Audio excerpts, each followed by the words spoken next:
हाँ तो बच्चों, आज हम सभी पढ़ेंगे सूरदास, जिन्हें कहा जाता है कि ये काव्य जगत के सूर हैं, यानी सूर्य हैं। सूरदास के पद में से कोई न कोई पद हर बार परीक्षा में पूछा जाता है। परीक्षा की दृष्टि से ये चैप्टर, ये पाठ सूरदास के बहुत ही उपयोगी हैं। इन पदों में से कोई एक पद जरूर आता है, इसलिए आपको बहुत ध्यान से सुनना चाहिए। चरण कमल बंदो हरिराई, जाके कृपा पंगु गिरि लंघै, अंधे को सब कछु दरसाई, बहिरव सुने गूंग पुनि बोले, रंग चले सिर छत्र धराई, सूरदास स्वामी करुणा में, बार बार बंदो तिह पाई। सूरदास जी कहते हैं कि हे ईश्वर, मैं आपके कमलोद चरणों की वंदना करता हूँ, क्योंकि जिसकी कृपा से लंगड़ा व्यक्ति भी पर्वत को लांघ सकता है, अंधा भी सब कुछ देख सकता है, बहरा व्यक्ति सब कुछ सुन सकता है और गूंगा फिर से बोल सकता है। गरीब व्यक्ति एक राजा महाराजा की तरह सिर पर छत्र धारण करके चलने लगता है। सूरदास जी कहते हैं कि स्वामी करुणामय, हे करुणामय स्वामी, बार बार बंदो तिह पाई, मैं आपके चरणों की बार बार वंदना करता हूँ। अविगत गति कछु कहत न आवे, ज्यों गूंगे मीठे फल कौ रस, अंतर्गत ही भावे, परम स्वाद सबहि सुनिरंतर, अमित तोष उपजावे, मन बानी कौ अगम अगोचर, सो जाने जो पावे, रूप रेख गुण जाति जुगति बिनु, निरालंब कित ध्यावे, सब विधि अगम विचार ही ताते, सूर सगुन पद गावे। आगे सूरदास जी कहते हैं कि अविगत गति कछु कहत न आवे। अविगत गति यानी उस अविनाशी ईश्वर की दशा का वर्णन हमसे करते नहीं बन रहा है, यानी उस अविनाशी ईश्वर का बखान मैं कैसे करूं। ज्यों गूंगे मीठे फल कौ रस, अंतर्गत ही भावे। मैं उस ईश्वर की प्रशंसा या बखान उसी भांति नहीं कर सकता जिस प्रकार गूंगा व्यक्ति मीठा फल का रस तो ले सकता है, आनंद तो ले सकता है, लेकिन अंतर्गत ही भावे, वो अंदर ही अंदर उसके रस का आनंद ले सकता है, उसको प्रकट नहीं कर सकता। परम स्वाद सबहि सुनिरंतर, अमित दोष उपजावे। परम स्वाद, वो आनंदमयी स्वाद, वो परम स्वाद जो है हमेशा लगातार उसके अंदर अमित तोष उपजावे, यानी एक संतोष उत्पन्न करता है, अमित संतोष उत्पन्न करता है, लेकिन वह मुख से बता नहीं सकता। मन वाणी को अगम अगोचर, सो जाने जो पावे।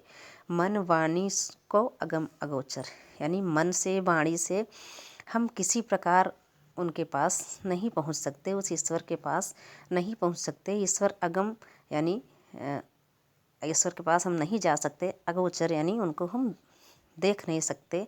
सो जाने जो पावे, उनका आनंद वही जान सकता है जिनको वो मिल जाते हैं या जो उनका दर्शन कर लेता है। रूप रेख गुण जाति जुगति गुण, निरालंब कित धावे। रूप रेख बिना किसी रूपरेखा के, बिना गुण के, बिना जाति के, बिना किसी युक्त के, निरालंब बिना आधार के, कित ध्यावे, कहाँ ध्याऊँ, कहाँ दौड़ूँ, कहाँ उनको खोजूँ।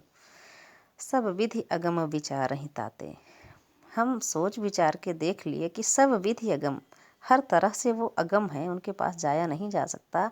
ऐसे ईश्वर के बारे में सूरदास जी कहते हैं कि सूर सगुन पद गावे। सूरदास जी सगुन पद के गीत गाते हैं, सगुन पद को गाते हैं। इसके आगे चलते हैं हम लोग। अब यहाँ पे किलकत कान्ह घुटुर मुनि आवत, यहाँ श्री कृष्ण के बाल रूप का वर्णन किया गया है।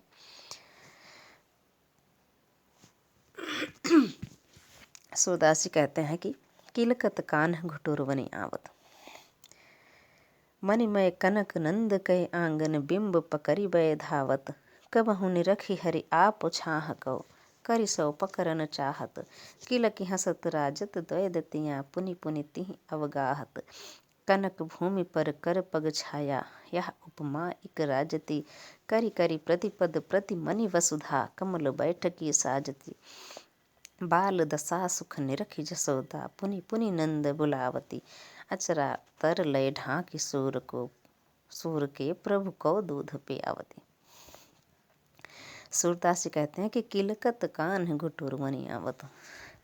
किलकत यानी किलकारी मारते हुए कान यानी कान्हा जी श्री कृष्ण जी घुटुरु बनी आवत, घुटनों के बल आ रहे हैं। श्री कृष्ण भगवान बहुत छोटे हैं और किलकारी मारते हुए घुटनों के बल चल रहे हैं। कहाँ चल रहे हैं? मणिमय कनक नंद कै आंगन, मणियों से युक्त और सोने से युक्त नंद का आंगन जो है, मणियों और सोने चांदी से युक्त नंद का आंगन है, उस पर वो चल रहे हैं घुटनों के बल। और बिंब पकड़ी बय धावत, उस फर्श पर, उस जमीन पर जो उनकी परछाई पड़ रही है, उसी परछाई को, उसी प्रतिबिंब को पकड़ने के लिए वो दौड़ रहे हैं। कबहू निरखी हरि आप छाह को, हरि यानी श्री कृष्ण जी कभी कभी अपनी ही परछाई को देख करके करि सौ पकड़न चाहत, अपने हाथ से पकड़ना चाहते हैं। किला की हंसत राजत द्वैदतिया, और जब नहीं पकड़ पाते हैं तो किला की हंसत राजत द्वैदतिया, किलकारी मारकर हंसते हैं और उनके दो दांत उस समय बहुत ही सुंदर लगते हैं।